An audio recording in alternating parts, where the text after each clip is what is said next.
높은 나무 위에 있는 다람쥐를 본 살쾡이가 요란스러운 몸짓을 하지 않고 큰 소리를 지르지 않고 아주 매서운 눈초리로 다람쥐를 쏘아보게 됩니다. 다람쥐는 꼼짝 못하고 두려움에 꽁꽁 얼어붙게 됩니다. 그리고 한참 시간이 지난 다음에 웅크리고 있는 살쾡이 앞으로 뚝 떨어지게 됩니다. 그리고 살쾡이의 밥이 되고 맙니다. 여러분, 이것처럼 그 포식자의 날카로운 눈앞에 아주 다람쥐 같은 두려운 마음으로 바들바들 떨고 있는 이스라엘 민족이 오늘 본문 말씀 가운데 소개가 되고 있습니다. 그리고 그들 앞에는 포식자인 바벨론 나라가 있습니다. 매서운 눈초리로 그 이스라엘을 지금 노려보고 있습니다. 이런 순간 하나님은 이때 선지자 이사야를 그들에게 보내게 됩니다. 그리고 선지자 이사야를 통해서 하나님께서 말씀을 들려주게 됩니다. 여러분 아신 대로 이스라엘 백성들은 구속함을 입은 백성입니다. 그런데 그 백성이 어떨까요? 하나님과 관계가 중요한데 하나님을 떠나버렸습니다. 우상을 숭배하게 됩니다. 쾌락적인 삶을 살아갑니다. 온갖 종류의 죄를 다 범하고 살아가는, 그래서 정말 쓸모없는 민족이 되었던 그 이스라엘인데 하나님은 그들에게 사유하심의 은총을 베풀게 됩니다. 너의 허물을 도말했다. 지난 과거 일을 내가 기억하지 않으마. 그리고 주님께서는 그 이스라엘 백성들을 깨끗이 용서해 주기로 그렇게 작정을 하시면서 내가 너를 구속했고 너는 내 것이다. 이렇게 말씀해 주고 있는데, 이렇게 하나님께서 말씀하신 이유는 그들을 하나님께서 선택하셨기 때문입니다. 오늘 우리 모두는 하나님께 선택받은 그런 그 백성들입니다. 내가 너희를 선택했다. 내가 너희를 구속했다.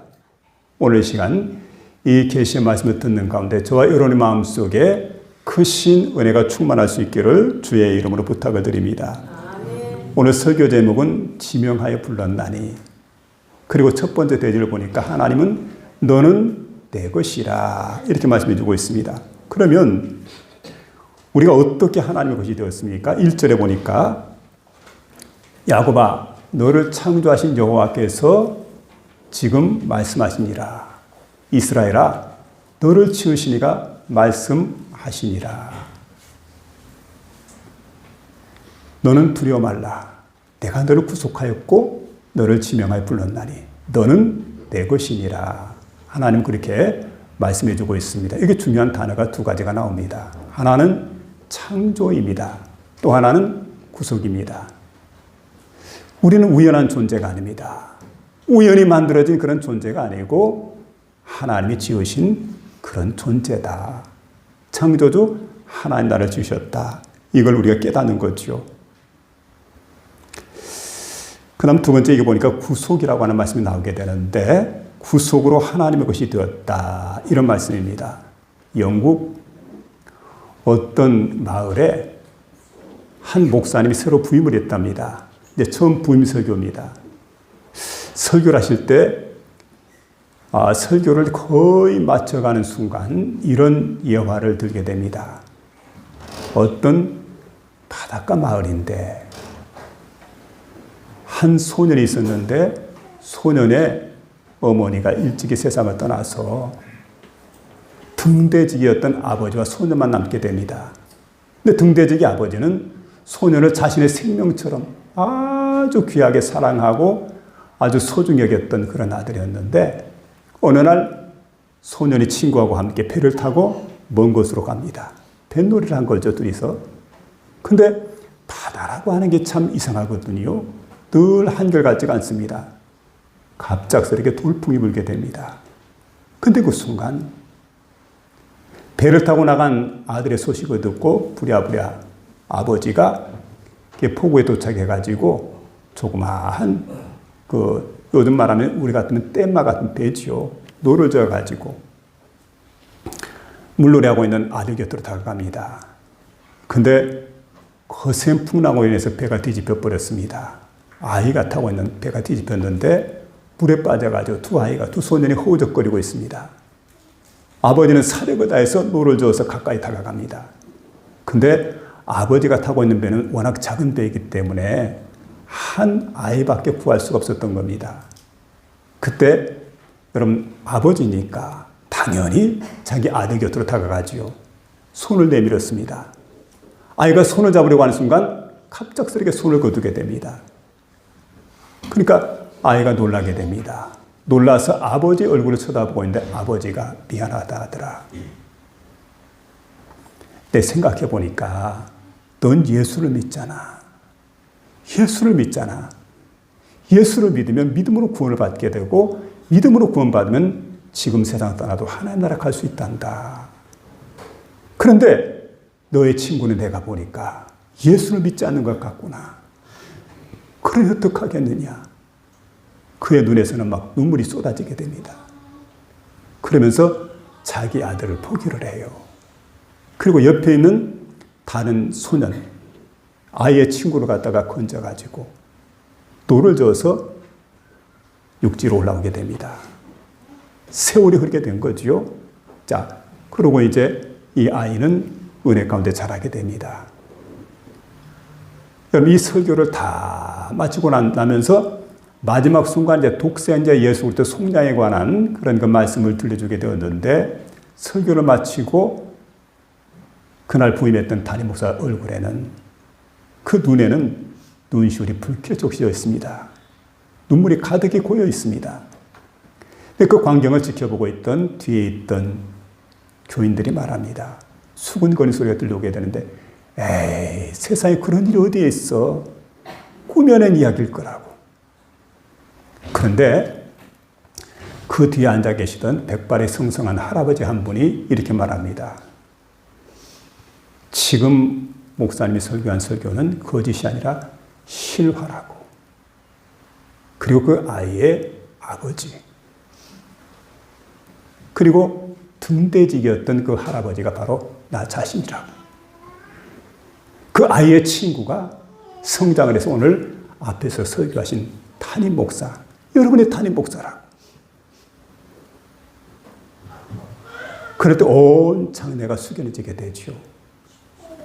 여러분, 독생자를 주셨다. 바로 그런 의미입니다. 여러분 어때요?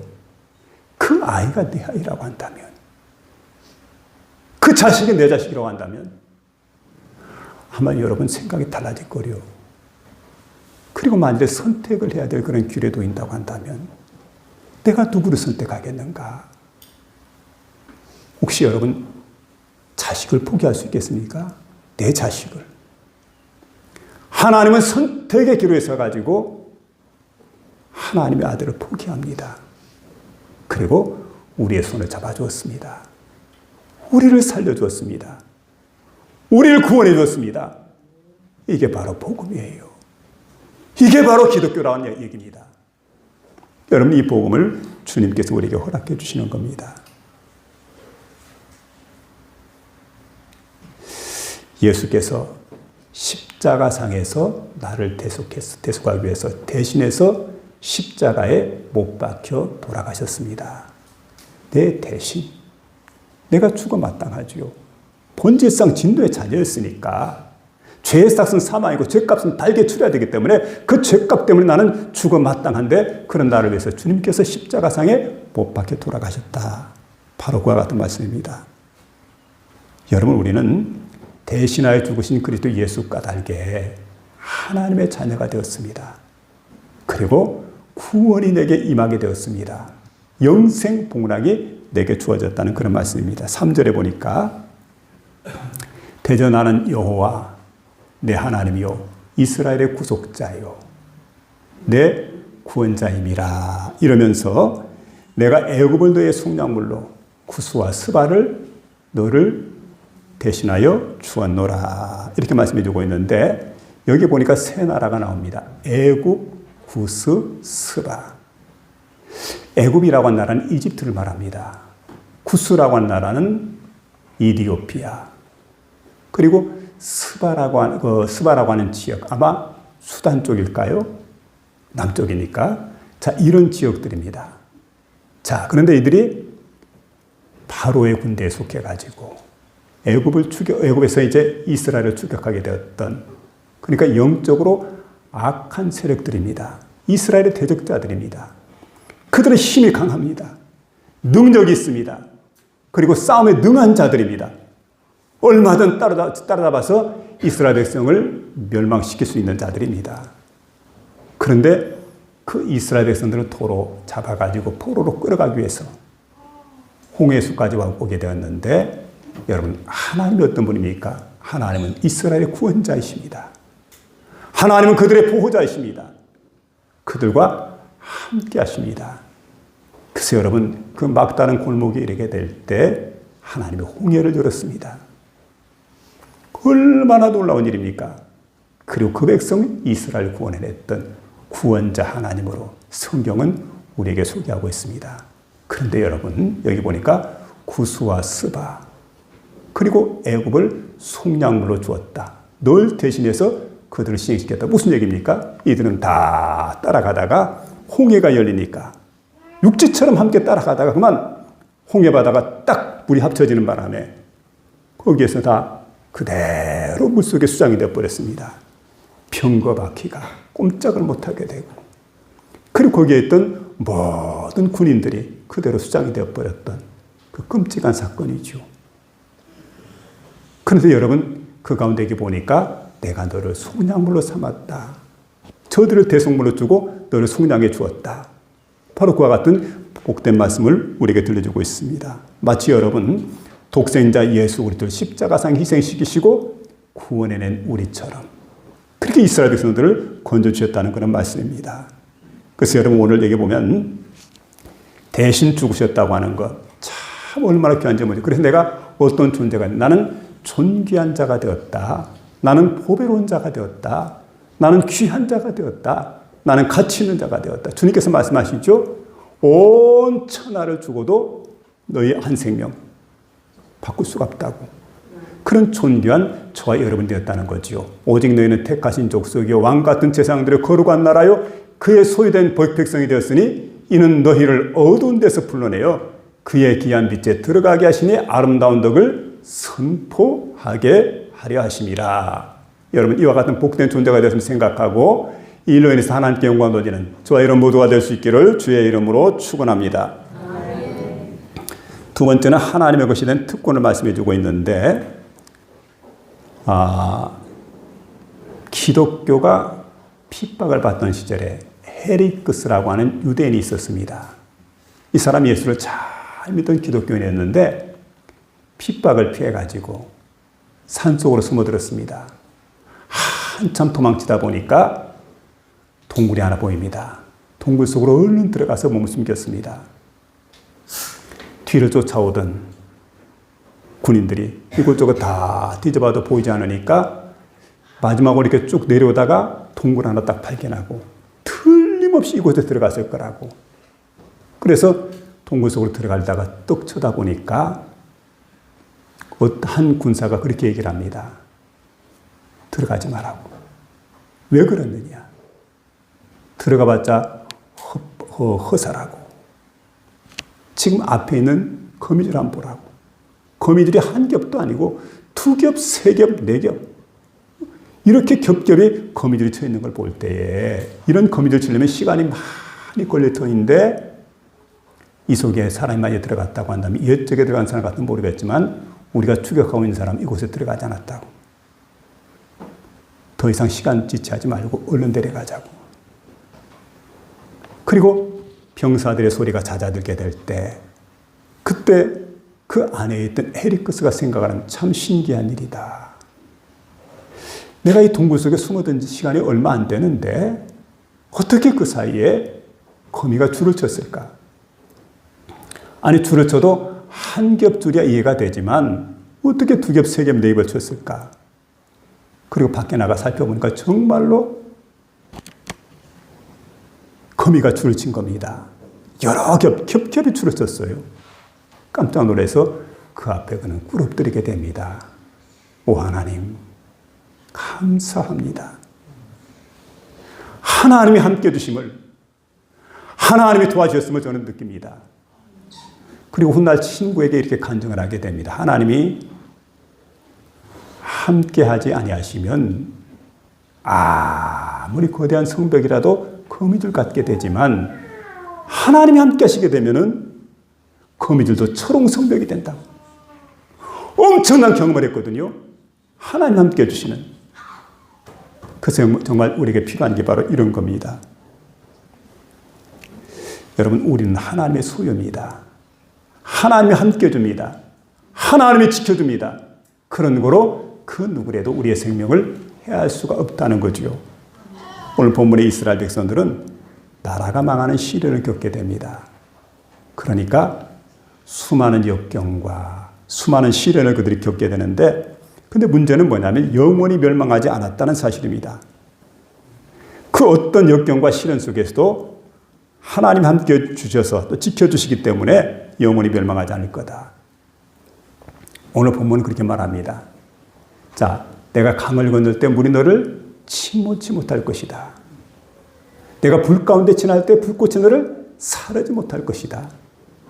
성경에 보니까 이런 일이 있었습니다. 이스라엘 백성이 홍해를 건너게 될 때 홍해의 물이 이스라엘 백성을 잠그지 못했습니다. 요단강 건널 때 마찬가지입니다. 요요히 흐르던 요단강물이 갈라지기 시작을 합니다. 엄청난 요단강물이 갈라지면서 이스라엘 백성들이 그 요단강을 육지처럼 건너게 되었는데 다 건널 때까지 한 사람도 강물이 해하지 않았다는 사실입니다. 강을 건널 때 물이 너를 침몰치 못할 것이라. 사드락, 메삭, 아벳느고라고 하는 다니엘의 세 친구가 있는데 경건된 친구들입니다.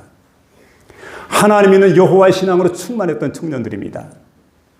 그들이 두라 평지에 세워진 금신상 앞에 절하라는 명령을 어기게 됩니다. 우리는 죽는 한이 있다 할지라도 절대로 그 금신상 앞에 절할 수가 없고 우리가 섬겨야 될 분은 바로 하나님 여호와입니다. 포로들이 배심 좋게 믿음 가지고 나가죠. 불태전의 용기를 가지고 믿음으로 나갑니다. 그랬더니 느부갓네살이 열받습니다. 그리고 막 마음에 얼마나 그냥 불편한 마음이 솟아오르고 마음이 괴롭고 견딜 수가 없던지 그때 그 말을 딱 듣고 난 다음에 저놈들을 당장 극렬히 타는 풀부속에 집어넣어라. 원래 공무를 집행하는 자들이거든요. 수의로 갈아입히고 제수로 과정을 거치게 한 다음에 그 용광로 속에 집어던져야 되는데 너무 급한 겁니다. 옷 입은 채로, 모자 쓴 채로, 신발 신은 채로 지금 급하다. 당장 저놈들을 집어넣으라고. 그래서 새 친구가 던져지게 되는데 놀라운 현상이 나타납니다. 여러분, 집어던질 때는 3명을 집어던졌는데 근데 불 속에 들어갔는데 용광로 속에 들어갔는데 집어던진 사람들은 다 불타게 되었는데 용광로 속에 있는 사람들은 멀쩡합니다. 그리고 빙글빙글 돌아가면서 춤을 추게 되는데 이상하게 3사람 집어던졌는데 한 사람이 더 있는 거예요. 그리고 한 사람의 모습을 보니까 신의 아들의 형상과 같더라. 여러분, 하나님이 도우신 거예요. 하나님이 함께 해주는 겁니다. 내가 불 가운데 지날 때 불꽃이 너를 사라지 못하게 할 것이다. 내가 도울 것이라고 주님 말씀해 주십니다. 여러분 함께 하신다고 하는 이런 역사가 일어난다는 사실이죠.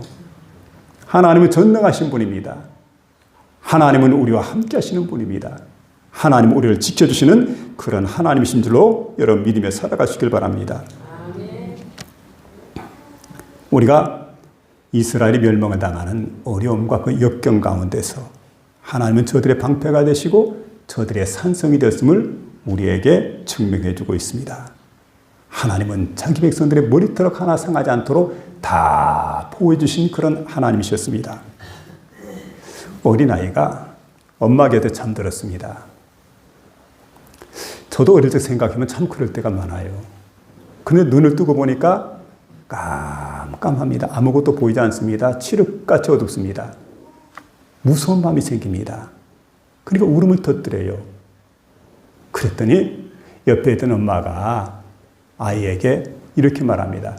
아가야, 괜찮아. 엄마가 곁에 있어. 그리고 가슴에 손을 얹었습니다. 토닥토닥 두드려주면서 이렇게 말합니다. 엄마가 옆에 있으니까 편하게 자거라. 아이는 미소를 띠면서 평안하게 깊이 잠들게 됩니다. 여러분 생각해 보세요. 내 곁에 누가 계십니까? 하나님이 계신다는 사실인데, 근데 우리가 살아가는 모습을 보면은 마치 엄마 없는 고아처럼 살아갈 때가 많아요. 고아처럼. 괴로워하고 눈물 짓고 한숨 쉬고 그리고 늘 슬퍼하는 모습으로 살아가는, 여러분 눈을 똑바로 뜨시기 바랍니다. 그리고 내 곁에 누가 계시냐면 살펴보세요. 아이의 곁에는 언제나 엄마가 있는 것처럼 저와 여러분의 곁에는 언제나 살아계신 하나님이 계신다는 사실을 믿으며 나가는 복된 심령이 될 수 있기를 부탁을 드립니다. 예수님 말씀합니다. 참새 2마리가 한 앗사레온에 팔리는 것이 아니겠느냐. 이때는 여러분 예수님이 제자들을 전도자로 보내시면서 하셨던 말씀입니다. 자, 참새 2마리가 한 앗사레온에 팔리는 것이 아니냐. 그러나 너희 아버지께서 허락하지 아니하시면 그 하나라도 땅에 떨어지지 아니하리라. 이렇게 말씀을 합니다. 그러면서 너희에게는 머리털까지 다 세신 바 되었나니, 우리 머리털까지 다 세신 거예요. 두려워하지 말라. 너희는 참새보다 귀하니라. 여기 보면 가장 작은 미물이었던 참새, 가장 작은 돈이었던 앗사리온, 이게 등장을 하게 됩니다. 무슨 얘기입니까? 가장 가치 없고 하찮고 별 볼일 없는 미물까지도 보호하신 하나님이라고 한다면, 여러분 하나님의 형상을 따라 지었고 독생자 예수를 속량물로 내어주셨고 그래서 우리를 건져준 존귀한 우리라고 한다면 하물며 너희일까 보냐. 지켜주신다는 것, 함께 해주신다는 것, 보호해 주신다는 것을 여러분 언제나 믿음으로 믿고 살아가는 저와 여러분 되었으면 좋겠습니다. 바울은 말합니다. 로마서 8장 38절 39절에 보니까 내가 확신하노니 사망이나 생명이나 천사들이나 권세나 현재일이나 장래일이나 능력이나 높음이나 다른 어떤 피조물이라도 우리를 우리 주 예수 그리스도 안에 있는 사랑에서 결코 끊을 수가 없느니라. 여러분 이 사랑이죠. 이 사랑의 주는 절대로 끊을 수가 없다는 것을 우리가 말씀해 주고 있습니다. 여러분 문제는 믿음입니다. 내가 하나님의 부름을 받았다는 것을 믿어야 되는 거지요. 하나님의 선택을 받았다는 것. 내가 너를 지명해서 불렀다. 여러분 그 하나님께서 나와 함께 하십니다. 나를 주관하시는 전능하신 하나님께서 불 가운데로 지날 때, 물 가운데로 지날 때 내가 너와 함께한다 말씀하시는데, 여러분 이 시간 나를 속량하신 그 사랑을 늘 생각하면서 그 사랑과 그 은혜에 감격하고 나를 위해서 모든 대가를 다 지불했다고 하는 것, 그 함께 하신 하나님 붙들고 믿음으로 승리하는 저와 여러분 될 수 있기를 부탁을 드립니다. 마지막 여기 보니까 이제 세 번째 하나님의 것이 된 의무를 말하고 이제 7절에 보니까 우리의 존재 목적을 분명히 말씀해 주고 있습니다. 내 이름으로 불려지는 모든 자, 곧 내가 내 영광을 위하여 창조한 자를 오게 하라. 여러분 우리는 우연에 지어진 존재가 아니죠. 하나님께서 목적을 가지고 창조하신 그런 존재입니다. 영광된 존재입니다. 그래서 여러분 이제 말틴 루터 같은 경우는 인간의 궁극적인 목적은 구원에 있는 게 아니다. 하나님의 영광을 위해 사는 데 있다. 우리가 구원받는 것으로 끝나는 게 아니에요. 그러니까 구원은 뭡니까? 구원은 출발점이라는 거예요. 세상을 어떻게 살아야 됩니까? 내 생각대로 사는 게 아니고 하나님의 영광을 위해서 살아가는 그런 삶이 필요합니다. 한 어머니가, 조금 오래된 얘기인데, 한 어머니가 새벽마다 가족들의 밥을 짓습니다. 남편의 도시락을 챙기고 그리고 자녀들 위해서 밥상을 차리고, 이게 일상적으로 매일 반복이 되다 보니까 지쳤습니다. 그리고 너무 힘이 들게 됩니다. 내가 이 일을 꼭 해야 되나? 도대체 이 일의 의미가 뭘까? 생각하니까 무료하게 짝이 없어요. 그리고 마음속에 근심, 걱정이 가득합니다. 근데 그날 저녁에 한 아이가 이런 얘기를 합니다. 엄마, 오늘 엄마가 싸준 도시락이 너무너무 맛있었어요. 딱 한마디를 하는데, 짧은 말인데 이 말을 듣는 순간에 가슴이 울컥해집니다. 그리고 이제 생각하는 게 뭐냐면, 아하, 내가 헛수고를 하지 않았구나. 내 삶이 의미가 없는 삶이 아니로구나. 깨달았다는 거지요. 여러분, 그 다음부터는 이 어머니의 부엌이 달라졌습니다. 그 어머니의 부엌. 전에 같으면은, 여러분, 부엌이 답답하고, 그리고 늘 일이 반복되게 되고, 그리고 부엌에서 매일매일 수고로운 이런 시간들을 보내게 될 때, 같은 일, 같은 장소, 같은 반복이 계속해서 이어지게 되는데, 그런데 이상하게도 그날 이후로 그 삶이 의미가 있어졌어요. 마음이 기쁘게 됩니다. 그리고 감사가 넘치게 됩니다. 여러분, 사람은 일이 힘들어 지치는 게 아니더라고요. 어느 때 지치게 됩니까? 의미를 상실할 때 사람이 지치게 됩니다. 의미를 되찾고 나니까 여러분 살 것 같아요. 똑같은 장소에서 똑같은 일을 반복하고 똑같은 고생을 해도 예전 같지가 않아요. 전에는 힘들게 일했는데 이제는 휘파람 불면서 즐거운 마음으로 그 일을 하고 있습니다. 여러분 보세요. 하나님의 영광을 위해서 한다. 밤 늦은 시간에 하나님 말씀을 붙잡고 막 씨름을 합니다. 그리고 몸도 피곤하고 지칠 때가 있습니다. 그때 마음이 기뻐요. 왜 그렇습니까? 이 말씀을 통해서 성도들의 영혼이 살아난다. 이 말씀을 통해서 성도들이 하나님 만나게 된다. 이 말씀을 통해서 하나님의 음성을 성도들이 듣게 된다. 생각하면 그 마음이 기쁠 수밖에 없어요. 일의 의미가 달라지게 됩니다. 전에는 나를 위해서 수고를 했지만 이제 그 수고가 바로 하나님의 영광입니다. 하나님이 기뻐하는 일입니다. 여러분 어떻습니까? 똑같은 일을 맡겼는데 어떻게 생각합니까? 나를 위해서, 가족들을 위해서, 직장에서, 교회에서 보세요. 헌신하는 삶을 살아갑니다. 가정에서 수고로운 삶을 살아갑니다. 직장에서 많은 노력을 합니다. 교회 와서 열심히 섬깁니다. 그런데 그 일이 그렇게 따분하고 힘이 들고 고달프고 괴롭고 무슨 의미가 있냔 말이야. 이렇게 생각하다가 어떤 순간에 의미를 발견합니다. 그리고 하나님 뜻을 깨닫게 됩니다. 아하, 이게 하나님의 영광을 위하는 일이로구나. 하나님을 기쁘게 해드리는 일이로구나.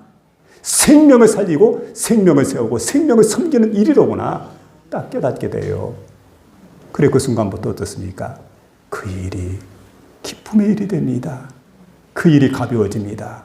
휘바람을 불면서 콧노래를 불어가면서 정말 기쁘게 즐겁게 그 사명을 감당해 나갑니다. 이 사람이 누굽니까? 우리 그리스도인들입니다. 이 일을 위해서 하나님이 저와 여러분을 부르셨다고 하는 것, 우리에게 소중한 직분을 맡기셨다는 것 생각하면서 이 마음으로 하나님의 섬기고 살아가는 복된 심령 다 될 수 있기를 주의 이름으로 축원합니다. 하나님,